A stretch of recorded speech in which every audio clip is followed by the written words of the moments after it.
hey, remember back in like 2015 when Netflix decided we are gonna create our own original series based on Marvel characters, and they had a few shows and a few series that they started. We had Iron Fist, Daredevil, The Punisher, Jessica Jones, and of course Luke Cage, and also The Defenders. Back in this time, I didn't really watch these shows or take them in as much as I should have. I was still young. I mean, I was still in secondary school, I was still in high school and shit, you know what I'm trying to say? I wasn't really looking at them and analytically looking at them and being critical of the shows. So because I've got no life and because I am somebody who's got a crazy amount of free time, because you know I have no life, I decided, you know what, I'm going to retrospectively be critically dissecting these series. And I started off with the worst black superhero of all time.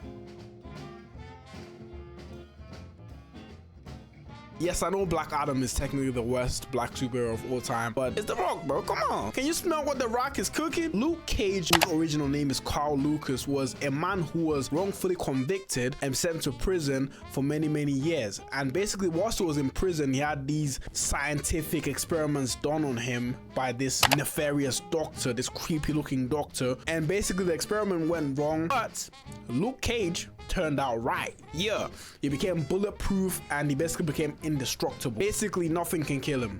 Well, mostly. He basically went off the grid and he was this guy who was just off the grid, low key, keeping himself to himself, you know, working a normal job, well, a couple of jobs, because, you know, he's got to put some food on the table and pay his rent, and it was barely making ends meet. He was working odd jobs, so he was working in a barbershop cleaning hair on the floor, of course, and he was also working in a club for a crime mob boss, because of course he was. This indestructible man decided, hey man, I'm gonna do whatever it takes. Hey, more power to you, brother. As Luke Cage is now starting to establish himself and just keeps himself to himself, the owner of the barbershop like basically tells him, yo bro, you are this indestructible strong air dude, what the hell are you doing cleaning the damn floors and working at the restaurant, bro? You should be doing more with your life. You know what I'm saying? You could be anything you want. You are more. Luke Cage then starts being a hero and saving everybody and showing, hey, Harlem is my home. Luke Cage is a show which is genuinely so confusing because it had great moments and great potential and great writing in some moments, but then it genuinely had some of the worst writing and the worst and unexplainable plots in history. Like for example, there's this scene right here.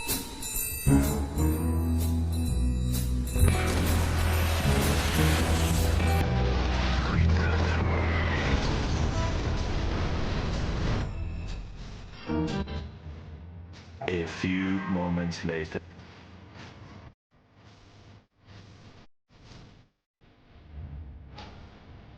So you're trying to tell me this nigga Kormoff launches a whole RPG inside the restaurant and Luke Cage somehow sees the RPG, which is traveling so fast, by the way.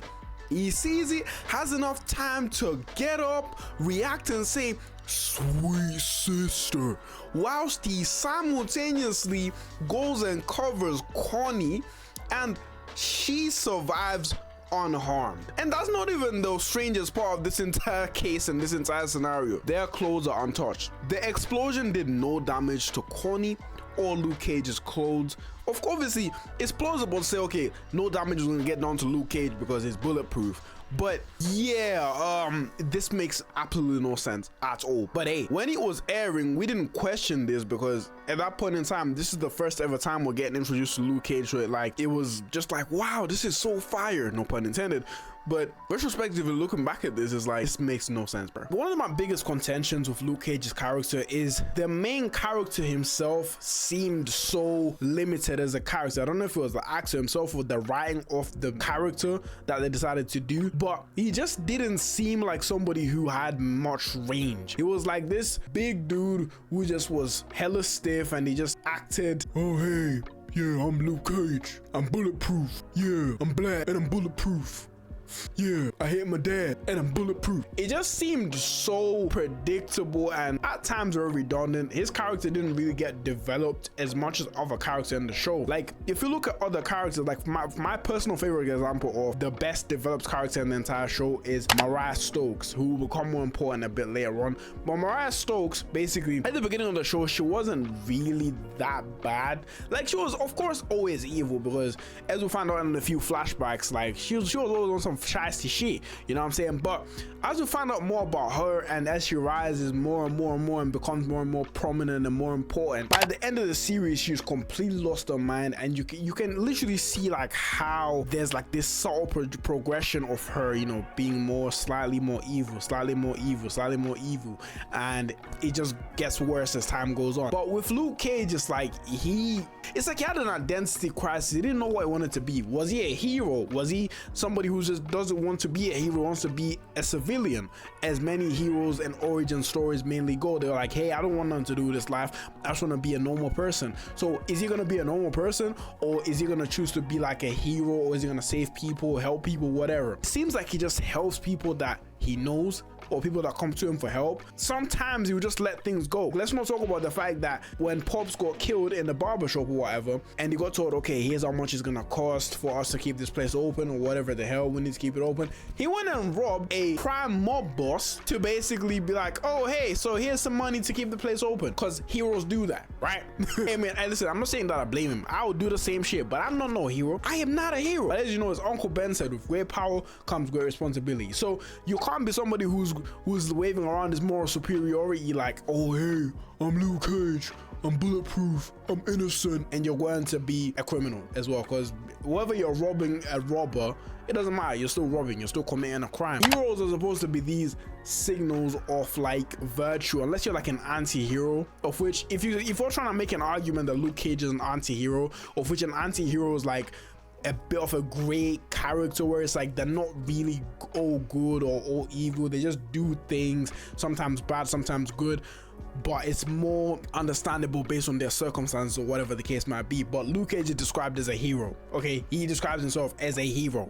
So one of the saving graces of this show is the villains. I mean, we had Cornell Stokes, aka Cottonmouth. He was amazing when he was the main villain. We also had Diamondback. Diamondback, in my opinion, is my favorite villain in the entire series, because he would do these biblical references and he would act. The actor did an amazing job. The actor for Diamondback, he would do the way he acted that role, the facial expressions, the menacing presence, the unpredictability. He's like almost like the black version of the Joker. It was so beautiful. Like the way that he was, you didn't know what he was gonna do or what stunt he was gonna pull or whatever the hell. He's just a guy who didn't care. He didn't care about nothing. He just cares about making sure Carl suffers. And then of course we'll find out that the brothers later on, obviously two different moms, same dad or whatever, and it was so beautiful to see that, right? And of course, as I mentioned before, Mariah Stokes. Mariah is a very powerful character in terms of like, she began one way, gradually deteriorated into what she once hated, which was Mama Mabel. That's what she once hated. She's like, and you can clearly see how she's like, I'm nothing like you, I'm nothing like you, as the series goes on. Another good thing about this show, or great thing about this show should I say, is it touches on heavy subject matter, police brutality on black people. It also touches on sexual crimes and sexual violence. Like for example, Mariah Stokes, the reason why she was the way she was, the reason why she killed Cornell is because he touched a nerve. Because basically when Mariah was younger and she was still living with the uncle raped her. Okay, he took advantage of her and he raped her, and she basically was taken advantage of, and she never recovered from that. And Cornell was like, oh, you wanted this, right? As if she wasn't taken advantage of and assaulted.